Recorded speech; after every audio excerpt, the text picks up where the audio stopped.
মসজিদের নীরব ও শান্ত পরিবেশ। মুসল্লিদের কাতারে দাঁড়িয়ে নামাজ পড়ছেন এক তরুণ। প্রথম দেখাই হয়তো বোঝা যায় না, কিন্তু একটু খেয়াল করলেই চোখে পড়ে তার দুটো পা নেই। কৃত্রিম অঙ্গের সাহায্যে তিনি দাঁড়ান, রুকু করেন আর গভীর একাগ্রতায় সিজদায় লুটিয়ে পড়েন।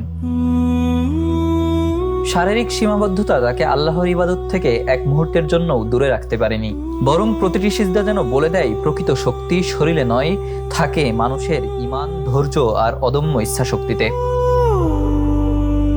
এই দৃশ্য সামাজিক যোগাযোগ মাধ্যমে অসংখ্য মানুষের হৃদয় ছুঁয়ে গেছে। অনেকেই বলছেন এটি শুধু ধর্মীয় বিশ্বাসের প্রকাশ নয়, বরং প্রতিকূলতাকে জয় করার এক অনন্য উদাহরণ।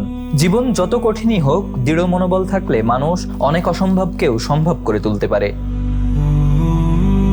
এই তরুণ নিজের বিশ্বাস থেকে যে আত্মিক প্রশান্তি খুঁজে নিয়েছেন তা সত্যিই অনুপ্রেরণাদায়ক। আমরা অনেকেই সম্পূর্ণ সুস্থ থাকার পরও নানা অজুহাতে নামাজে অবহেলা করি, অথচ শারীরিক প্রতিবন্ধকতা থাকা সত্ত্বেও তিনি নিষ্ঠার সঙ্গে আল্লাহর সামনে মাথা নত করেছেন।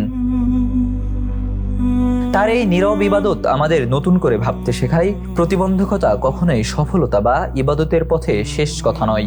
ইচ্ছা, বিশ্বাস এবং আল্লাহর প্রতি ভালোবাসা থাকলে প্রতিকূলতাও হার মানে। বিপুল হোসেন, দ্য নিউজ। দেশে দেশে সবার সাথে দ্য নিউজ।